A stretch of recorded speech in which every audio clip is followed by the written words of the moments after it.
بسم اللہ الرحمن الرحیم اللہم صلی علی سیدنا و مولانا محمد و علی آل سیدنا و مولانا محمد و صحابہ وبارک وسلم رب اشرح لی صدری ویسر لی امری واحلل عقدۃ من لسانی یفقہوا قولی۔ ارمغان اعجاز پوڈ کاسٹ کی قسط نمبر 10 کے ساتھ حاضر ہوں۔ ہم دنیا میں دیکھتے ہیں کہ ہر انسان کو، ہر ذی نفس کو کسی نہ کسی چیز پہ، کسی نہ کسی دوسرے شخص پہ یا کسی ایسی طاقت پہ بھروسہ کرنا پڑتا ہے جس پہ وہ بھروسہ کر کے اپنی وہ مراد یا اپنا مقصد پا لیتا ہے جو وہ خود اپنے بلبوتے پہ حاصل نہیں کر سکتا۔ ایسا کیوں کرنا پڑتا ہے؟ اس کی وجہ یہ ہے کہ انسان کے پاس تمام اختیارات، تمام قوتیں، تمام طاقتیں موجود نہیں ہیں۔ جیسے مثال کے طور پہ آپ نے اگر اپنے پیسوں کو محفوظ کرنا ہے تو آپ بینکر کے پاس جائیں گے۔ آپ نے اپنی گاڑی کو ٹھیک کرانا ہے تو آپ کے پاس وہ نالج نہیں ہوگا، اسکل نہیں ہوگی، تو آپ جائیں گے میکینک کے پاس۔ اگر آپ نے سودا سلف لینے جانا ہے تو آپ گروسر کے پاس جائیں گے، یعنی سٹور والے کے پاس، جہاں سے آپ ایسی چیزیں لے سکیں گے۔ کیا یہ ممکن ہے کہ ایک انسان خود سے یہ تمام کام یا یہ تمام طاقتیں حاصل کر سکے؟ ایسا بالکل ممکن نہیں ہے۔ تو اس کے لیے ہمیں کسی نہ کسی بیرونی طاقت پہ انحصار کرنا پڑے گا۔ اسی انحصار کرنے سے متعلق آج کا ہمارا ٹاپک ہے جس کا نام ہے توکل۔ پہلے ہم توکل کے معنی اور اس کی تشریح جان لیتے ہیں۔ توکل کا لفظ وکالت سے نکلا ہے۔ وکالت اس اعتماد کو کہتے ہیں جو ہم کسی دوسرے پہ کر کے اپنا معاملہ اس کے سپرد کر کے ہم خود اطمینان سے بیٹھ جائیں اور یہ دیکھیں کہ وہ کیا کرتا ہے۔ مثال کے طور پہ جب ہم اکاؤنٹنٹ کے پاس جائیں اور اس سے یہ امید رکھیں کہ وہ ہمارے ٹیکس ریٹرن فائل کرنے میں مدد کرے گا تو وہ بیسکلی ایک وکالت کی فارم ہو جاتی ہے۔ اسی طرح ہمیں ہر شعبے میں اس سے ملتی جلتی مثالیں مل جائیں گی، جیسا کہ ہم نے پہلے انٹروڈکشن میں اس چیز کو کھول کے بیان کیا کہ انسان تمام قوت، کل طاقت کا مالک نہیں ہے۔ اس کو کسی نہ کسی چیز پہ، کسی نہ کسی طاقت پہ یا کسی نہ کسی انسان پہ بھروسہ کر کے ہی وہ اس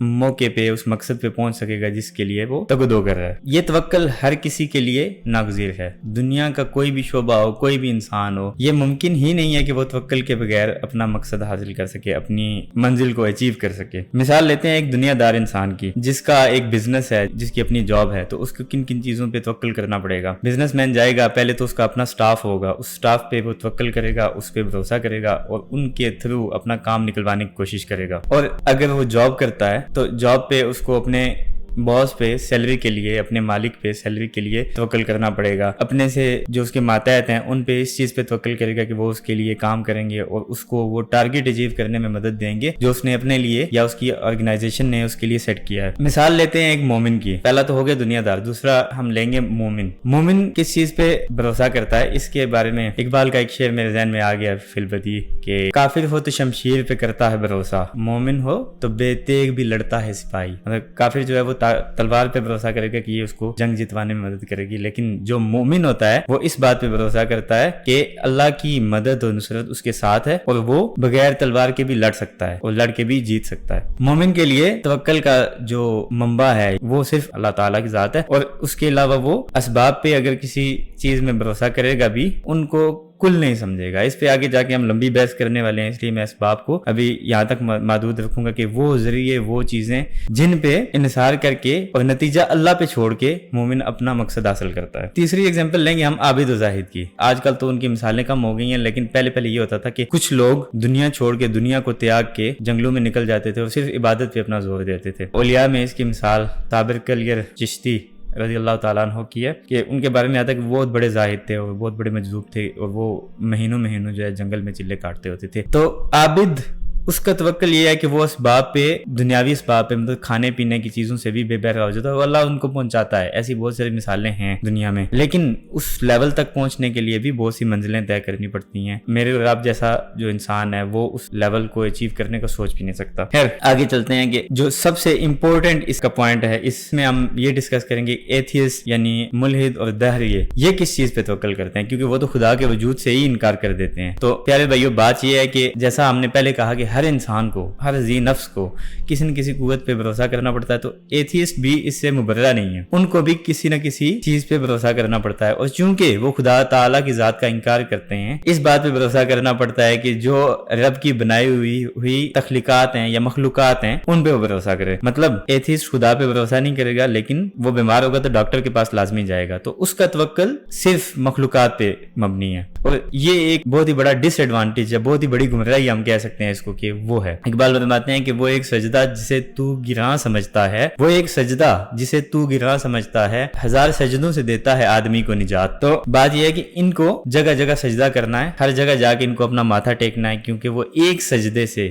گریزاں ہیں۔ اب ایک پانچویں نقطے کے طور پہ ہم لیتے ہیں عالم اور فلسفی کو۔ اچھا، یہاں پہ یہ میں واضح کرتا چلوں کہ علماء اور فلسفی مسلمانوں میں بھی بہت زیادہ گزرے ہیں، لیکن یہاں پہ میں جن کا ذکر کر رہا ہوں وہ کافر ہیں، کفار کے علماء اور فلسفی۔ کفار کے علماء اور فلسفی بیسیکلی وہ توکل کرتے ہیں، وہ بھروسہ کرتے ہیں اپنے علم پہ اور فلسفے پہ۔ وہ ہر چیز کو خدا تعالیٰ کی ذات سے باہر نکل کے دیکھنے کی کوشش کرتے ہیں، اور ہر مشکل کو، ہر پرابلم کو اس طرح سالو کرنے کی کوشش کرتے ہیں کہ اس کے لیے وہ اپنے علم کے باہر نہیں جاتے۔ تو یہاں پہ وہ کس چیز کو وکیل بنا رہے ہیں، کس چیز پہ بھروسہ کر رہے ہیں، وہ ہے فلسفہ، جو کہ بذات خود خدا تعالیٰ کی ذات سے ہی ہمیں ملتا ہے۔ سب سے آخر میں ہم لیتے ہیں جی ایک مشرک کو، وہ کہتے ہیں باٹم آف دی بیرل، جو سب سے نچلا درجہ ہوتا ہے ان 6 شعبوں کا جو ہم نے پہلے اوپر کیے، کہ یعنی دنیا دار، مومن، عابد، فلسفی، دہریہ، وہ سب سے آخر میں آتا ہے مشرک۔ کیوں؟ اس کی وجہ یہ ہے کہ وہ یہ تو مانتا ہے کہ اللہ تعالیٰ کا وجود ہے، لیکن وہ ایک اللہ کو نہیں مانتا، وہ اللہ کو بھی مانتا ہے اور اس کے ساتھ بہت سارے دوسرے خداؤں کو بھی مانتا ہے۔ وہ کہتا ہے کہ اللہ تو دے گا ہمیں،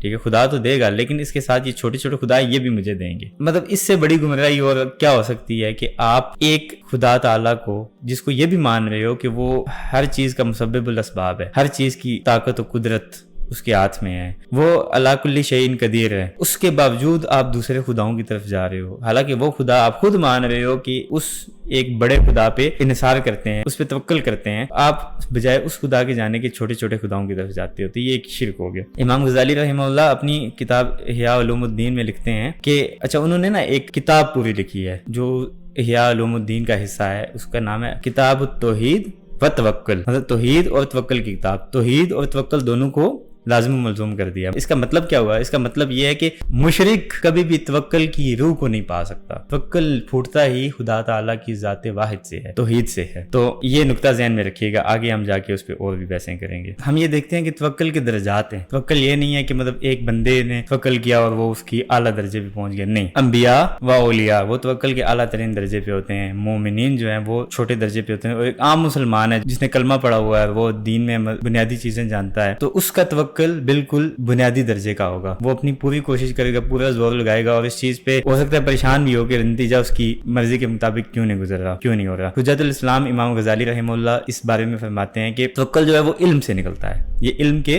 ابواب میں سے ہے، ایمان کے ابواب میں سے ہے، اور علم سے پھوٹتا ہے۔ علم کے آگے درجے ہیں، اور جو توکل مطلب کامل قسم کا ہوتا ہے وہ تیسری قسم کا درجہ ہے، جس میں یہ میں شارٹ کر کے بتا رہا ہوں کیونکہ تفصیل میں جاؤں گا تو ہمارے پاس وقت کے دامن میں اتنی وسعت نہیں ہے کہ اس سارے کو کور کر سکیں ہم۔ تو وہ یہ لکھتے ہیں کہ جو کامل توکل ہے وہ پھوٹتا ہے انکشاف سے، یعنی کشف سے۔ جو بندہ اللہ کی معجزات اور تجلیات کو اپنی آنکھوں سے ایکسپیرینس کرتا ہے، اس کے سامنے توکل کے اصلی معنی کشف ہوتے ہیں۔ اب جیسا کہ ہمارے بار جتنی چیزیں ہم نے آج دن تک ڈسکس کی ہیں، ہم یہ بتاتے ہیں کہ پریشان حال اور مصیبت زدہ انسان کو وہ کیسے مدد دیتی ہیں۔ تو توکل کے حوالے سے ہم یہ کہیں گے کہ اگر ایک بندہ جو مصیبت میں گرفتار ہے اور اس پہ مصائب کے پہاڑ ٹوٹ رہے ہیں، تو اس کے پاس اس کے علاوہ کوئی رستہ ہے کہ وہ اللہ پہ توکل کرے، یا اس کے علاوہ کوئی اس کے پاس ایسی گدڑ سنگی ہے یا ایسا کوئی آپشن ہے جس میں وہ جا کے اپنے آپ کو محفوظ محسوس کرے اور اپنے آپ کو سیف سمجھے؟ بالکل ایسا نہیں ہے۔ مصیبت زدہ اور پریشان حال کے پاس ایک ہی رستہ ہے کہ وہ اللہ پاک کی ذات پہ توکل کرے،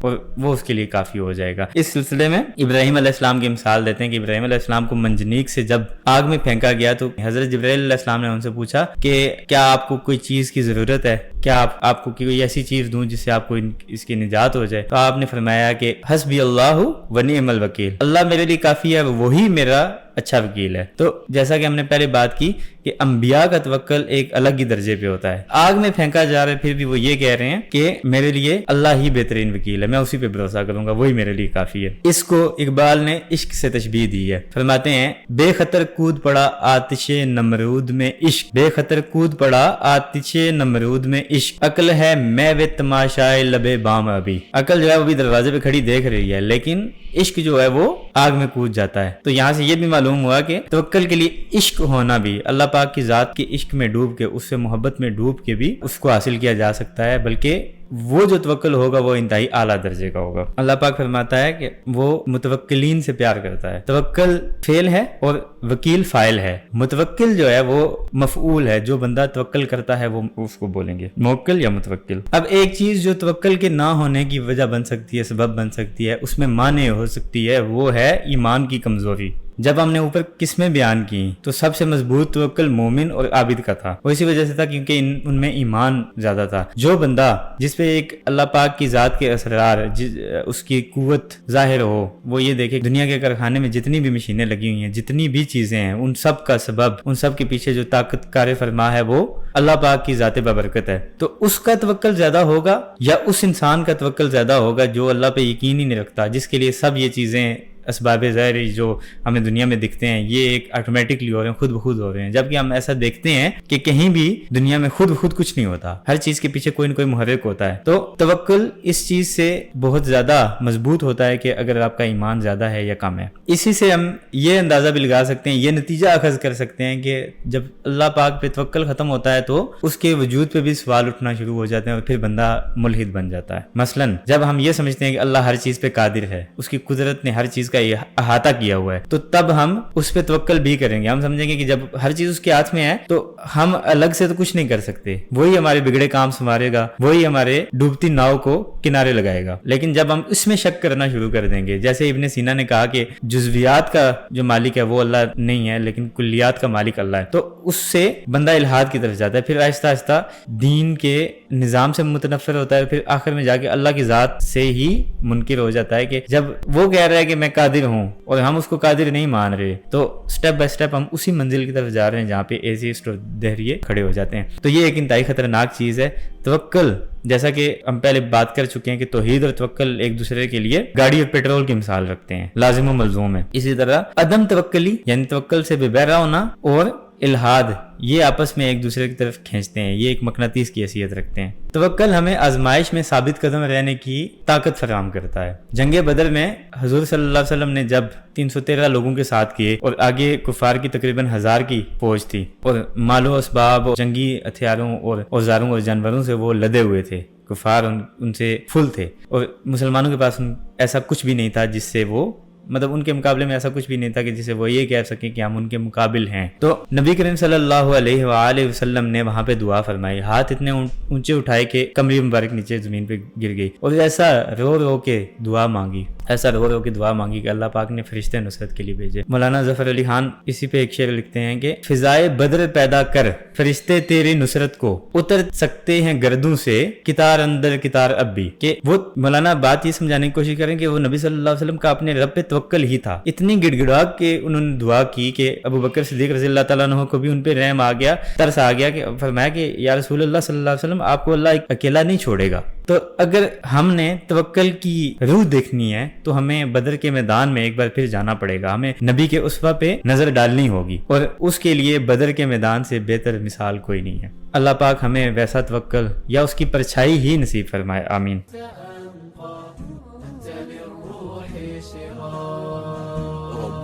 للقرب نسعى كي نكون كمن أطاع من لنا جنب وسلوى إن دنا الشر وشاء من لمكلوم فأضحى همه للحزن داع من لمظلوم تهاوى يبني للظالم قلاع يا إله الكون تبقى نور من ضل